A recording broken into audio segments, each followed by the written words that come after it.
नमस्कार दोस्तों, स्वागत करता हूं आपका इस वीडियो में जिसमें हम देखेंगे लाभ आने के कुछ अत्यंत महत्वपूर्ण प्रश्नों को जो कि आपके एग्ज़ाम में बार बार पूछे जाते हैं। और इस तरह के प्रश्नों को हल करने के लिए मैं आपको एक बहुत ही आसान सा तरीका बताऊंगा। तो आइए दोस्तों शुरू करते हैं। प्रश्न दिया है, यदि 15 वस्तुओं का क्रय मूल्य 12 वस्तुओं के विक्रय मूल्य के बराबर हो तो लाभ प्रतिशत ज्ञात कीजिए। इस तरह के प्रश्न दोस्तों एग्ज़ाम में बहुत पूछे जाते हैं। तो इस तरह के प्रश्न जो अगर एग्ज़ाम में पूछे जाएँ तो आप इस तरीके से हल करेंगे ताकि आपका एग्ज़ाम में जो काफ़ी समय जो है बच सके। तो आइए दोस्तों शुरू करते हैं। तो अब कह रहा है कि 15 वस्तुओं का क्रय मूल्य, तो हम लिखेंगे CP और यहाँ लिखेंगे SP, ठीक है, यानी कि कॉस्ट प्राइस और सेलिंग प्राइस। अब कह रहा 15 वस्तुओं का क्रय मूल्य, तो यहाँ लिखेंगे 15। कह रहा 12 वस्तुओं के विक्रय मूल्य के बराबर है, तो यहाँ लिखेंगे 12 वस्तुओं के विक्रय मूल्य के बराबर है। अब देखिए 15 में जितनी खरीदता है उतनी ही 12 रुपये में बेच देता है, तो उसे कितने का फ़ायदा हो रहा है? 3 रुपये का फ़ायदा हो रहा है। 3 का जो है लाभ हो रहा है। यहाँ पर CP है यानी कि कॉस्ट प्राइस है, क्रय मूल्य है 15 रुपये और विक्रय मूल्य जो 12 रुपये है। तो 15 रुपये में जितनी वस्तु खरीदता है उतनी ही वस्तुओं को 12 रुपये में बेच देता है। तो हम कह सकते हैं कि इस पूरे सौदे में जो है उसे 3 रुपये का लाभ हुआ है। तो अब लाभ प्रतिशत निकालना है तो क्या करेंगे? लाभ प्रतिशत बराबर होता है लाभ गुणा 100 और बटे क्रय मूल्य। क्रय मूल्य बराबर लिखाएंगे। हम क्या करेंगे? लाभ कितना है? 3 का। क्रय मूल्य कितना है? क्रय मूल्य है 15 रुपये। लेकिन ये जो क्रय मूल्य पर नहीं निकलेंगे। अगर जिन प्रश्नों में आपको भाव दिया हो, रुपये पैसे की बात न की गई हो, तो उन प्रश्नों को हम SP यानी कि सेलिंग प्राइस पर निकालते हैं। तो यहाँ लिखेंगे 12, ठीक है। आप इस तरह के प्रश्न हैं जैसे इनमें भाव दिया है, पैसे की बात नहीं हुई है, तो उस तरह के प्रश्नों में जो SP पे यानी कि विक्रय मूल्य पर जो निकालते हैं, तो यहाँ लिखेंगे 100। तो 3 से काटेंगे 4 बार कटेगा, 4 से 100 को काटेंगे तो 25 बार कट जाएगा, यानी कि 25% का जो है उसे लाभ हुआ पूरे सौदे में, ठीक है। आप एक बात ध्यान रखना, जिसमें भाव की बात हो रही हो, भाव की, तो वहाँ पर हम SP से जो है निकालेंगे। अगर रुपये पैसे की बात हो रही हो, जहाँ पर रुपये पैसे की, तो वहाँ पर हम CP पर निकालते हैं। बस ये बात आप ध्यान रखना, बस यहीं पर गलती होती है। यानी कि भाव वाले प्रश्नों को हम SP पे विक्रय मूल्य पर निकालेंगे और रुपये पैसे वाले प्रश्नों को हम क्रय मूल्य से निकालेंगे। तो ये एक प्रश्न अगला और देखते हैं। अगला प्रश्न दिया, 8 पेंसिलों का क्रय मूल्य 6 पेंसिलों के विक्रय मूल्य के बराबर है, तो लाभ प्रतिशत ज्ञात कीजिए।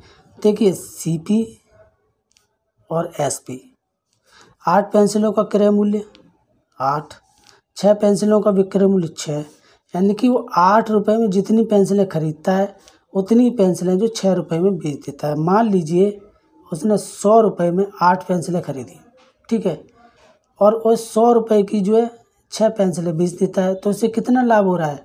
2 रुपये का, 2 पेंसिलों के बराबर लाभ हो रहा है। तो उसे कितना लाभ हुआ है यहाँ पर पूरे में? 2। 8 में खरीदा, 6 में बेच दिया, 2 बच गए, तो 2 का क्या हुआ? उसे लाभ हुआ। तो लाभ प्रतिशत कैसे निकालते हैं? तो लाभ गुणा में 100 और बटे में क्रय मूल्य। क्रय मूल्य नहीं आएगा, यहाँ पर आएगा विक्रय मूल्य, क्योंकि भाव वाला प्रश्न है तो ये निकलेगा किससे? विक्रय मूल्य, यानी SP से 6 आ जाएगा। 2 3 6, 3 बार गया, 3 में 100 का भाग देंगे तो देखिए 3 3 9, 3 3 9, 1/3, 33 सही 1/3% का जो से लाभ हुआ, ठीक है। आशा करता हूँ ये प्रश्न भी आपको समझ आया होगा। आइए अगला प्रश्न और देखते हैं। प्रश्न दिया है, 12 वस्तुओं का क्रय मूल्य 9 वस्तुओं के विक्रय मूल्य के बराबर है, तो लाभ प्रतिशत ज्ञात कीजिए। यहाँ भी क्या भाव दिया है, रुपये पैसे की बात नहीं हो रही है पूरे प्रश्न में, तो ये किस पर निकलेगा? SP पर, ठीक है, SP पर निकलेगा। तो देखिए CP और बराबर SP, तो CP कितना दिया? 12 वस्तुओं का और SP 9 वस्तु, यानी कि वो 12 वस्तु खरीदता है और उतने ही में 9 वस्तु जो बेच देता है, तो उसे कितने का लाभ हो रहा है?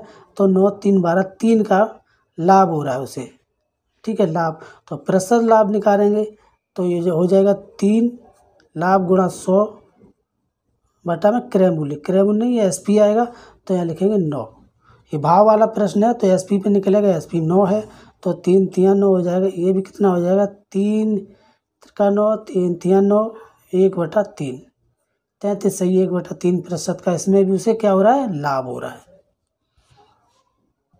अगला प्रश्न दिया है, एक फल विक्रेता कुछ संतरों को 10 में 15 की दर से खरीदकर 15 में 6 की दर से बेचता है, इसका लाभ प्रतिशत ज्ञात कीजिए। तो देखिए 10 रुपये और फल, ठीक है, रुपये और फल की बात हो रही है यहाँ पर, तो हम लिखेंगे 10 रुपये में 5 की दर से। तो 10 रुपये में 5 तो खरीदता है यानी कि सीपी हो गया,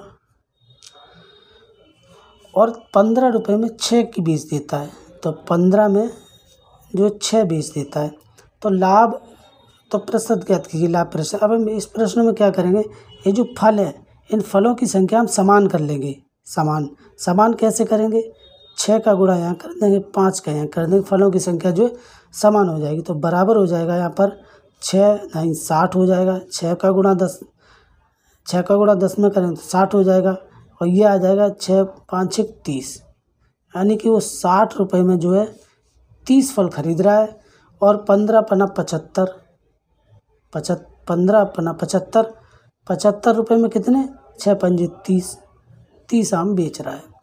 कुछ भी सही, आम संतरे फल, यानी कि 60 रुपये में 30 खरीदता है और 75 रुपये में 30 बेच देता है। अब उसे लाभ कितना हुआ, 60 और 75 यानी कि 15 रुपये का जो उसे लाभ हुआ, ठीक है। अब प्रतिशत लाभ कैसे निकालेंगे, तो देखिए लाभ गुणा में 100, और ये आ जाएगा क्रय मूल्य, क्योंकि इसमें जो है रुपए की बात हो रही है प्रश्न में, रुपया 10 रुपये यानी कि रुपए की बात हो रही है, तो ये निकलेगा किसका, आपका सीपी पे। सीपी कितना दिया है, 60, सीपी 60 दिया है, तो 15 चौक हो गया 60, और 4 से काटेंगे 100 को, तो ये चला गया 25 बार, यानी कि 25% का जो उसे लाभ हो रहा है।